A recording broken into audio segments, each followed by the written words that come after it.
नमस्ते नमस्कार सम्पूर्णजना तपाईहरूको माझमा फेरि भिडियो लिएर आइसकेको छु। आज हामी कुरा गर्नेछौँ कि इलेक्सन कमिसन जो भोटर कार्ड अनलाइन कसरी भर्ने त्यो प्रक्रियागत हामी सिकाउन गइरहेछौँ। त तपाईमा के छ, गुगल छ कि क्रोम छ, त्यो पनि दुईटैमा एउटा छ भने त्यसमा ओपन गर्नु।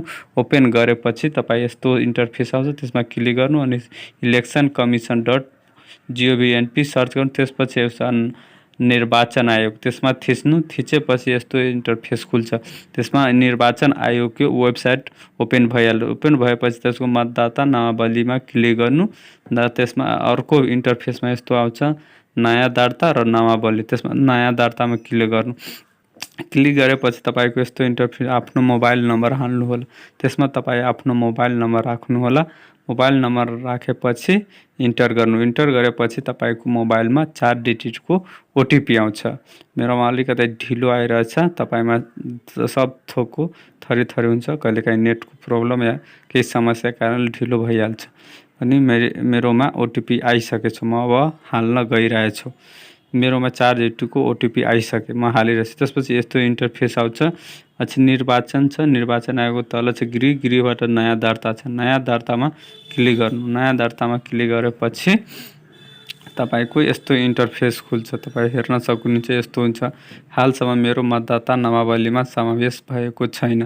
त्यसमा चाहिँ सुरु गर्नु, क्लिक गरेपछि सुरु गर्नु होला। सुरु गरेपछि यस्तो इन्टरफेस खुल्छ।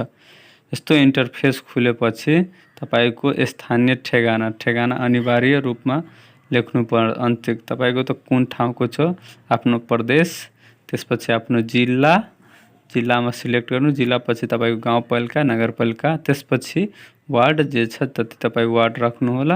अनि त्यसपछि आफ्नो मतदाता स्थल कुन ठाउँमा लिनुहुन्छ त्यो। त्यसपछि आयो व्यक्तिगत विवरण पछि तपाईको फर्स्टमा तपाईको मतदाताको नामावली, तपाईँ आफ्नो नाम नेपालीमा लेख्न सक्नुहुन्छ, मिडल नेम। त्यसपछि आयो थर, लास्टको नेम जे छ तपाईको थर त्यो लेख्नु। त्यसपछि आउँछ मतदाताको नामावली इङ्ग्लिस लेटरमा लेख्नुहुन्छ।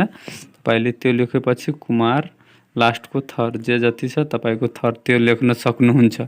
त्यसपछि तपाईको आउँछ फेरि पत्नीको नाम, त्यसपछि बुबाको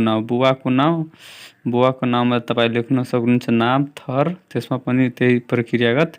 अनि त्यसपछि आउँछ आमाको नाममा पनि त्यस्तै लेख्नु, तपाईको आफ्नो आमाको नाम, त्यसपछि मिडल नेम, त्यसपछि थर, तपाईको जुन थर छ त्यो लेख्नुहुन्छ। त्यसपछि अब आउनुहोस् तपाईँहरू बाजेको नाम मतलब बाबाको नाम, त्यसमा नाम लेख्नु, थर जे छ त्यो लेख्नु।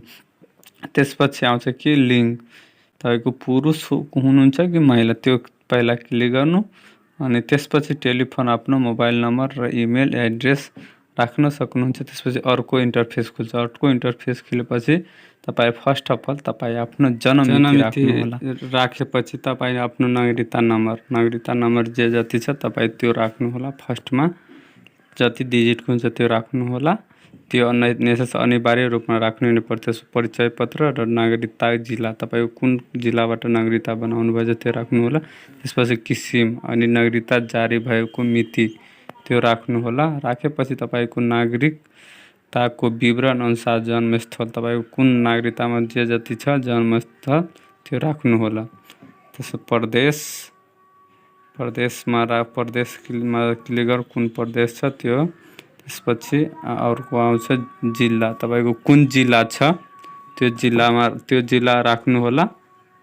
अनि त्यसपछि आउँछ वार्ड, कुन वार्डमा छ त्यो राख्नु होला। त्यसपछि तपाईँको टोल के छ त्यो राख्नु होला। टोल राखेपछि यस्तो फेरि आउँछ स्थानीय बसोबास ठेगाना, मतदाताले मतदाता गर्ने ठाउँ, तपाईँ कुन ठाउँबाट मतदाता गर्नुहुन्छ त्यो स्थान ठेगाना, जस्तै सिएमसी तपाईँको सिएमसीमा चाहिँ राख्नु। त्यसपछि आउँछ नागरिकताको अगाडिपट्टिको फोटो, त्यसपछि आउँछ पछाडिपट्टिको फोटो राख्नु होला। त्यसपछि अर्को गरेपछि तपाईँ अपाङ्ग हुनुहुन्छ कि होइन त्यो क्लिक गर्न। हो छैन भन्ने छैन, हो भने त्यो होमा, छैन भने छैन। अर्को गरेपछि अन्यमा तपाईँको भाषा कुन छ, जुन भाषा छ त्यो राख्नु होला। अनि त्यसमा क्लिक गर्नु। त्यसपछि वर्ग, जाति, मुस्लिम, हिन्दू, धर्म, महिला मधेसी जे छ त्यो राख्नु। त्यसपछि तपाईँको साक्षरता योग्यता छ कि छैन, पढेर लेख्नु भएको छ कि छैन, त्यसमा तपाईँको जे जति डिग्री छ +2 ब्याचलर मास्टर त्यति राख्नु सक्नुहुन्छ। त्यसपछि तपाईँको यही प्रक्रियागत गएर जे जति छ त्यसमा डिग्रीमा क्लिक गर्नु, तपाईँ जति पढ्नु भएछ। त्यसपछि अर्को थिचेपछि तपाईँको अर्को इन्टरफेस खुल्छ। त्यसपछि आउँछ तपाईँको अङ्कित क्षेत्र। त्यसपछि तपाईँले कहाँबाट बनाउनुहुन्छ त्यहाँबाट गएर सम्पर्क गर्न सक्नुहुन्छ। स्थान कुन ठाउँमा कहिले जानुहुन्छ त्यो राख्न सक्नुहुन्छ, कुन जिल्ला छ त्यहाँ राख्न सक्नुहुन्छ। अनि तपाईँको सम्पर्क स्थान त्यो राख्नु। त्यसपछि फर्म पुरा कम्प्लिट भएपछि यस्तो आउँछ। यस्तो आएपछि नयाँ दर्तामा गर्नु। दर्तामा तपाईँको दर्ता सफल भयो भने यस्तो मेसेज आउँछ। अनि PDF लिएर अनि तपाईँ बायोमेट्रिक तपाईँ प्रदेश वा जिल्लामा गएर तपाईँ आफ्नो भोटर कार्ड बनाउन सक्नुहुन्छ। धन्यवाद। यति मात्र प्रक्रिया हो तपाईँहरूलाई भोटर कार्ड बनाउनको लागि अनि फागुन 21 को लागि प्रिपेयर रहनको लागि। धन्यवाद। जय युवा, जय Gen Z. Please like, comment, subscribe and support guys.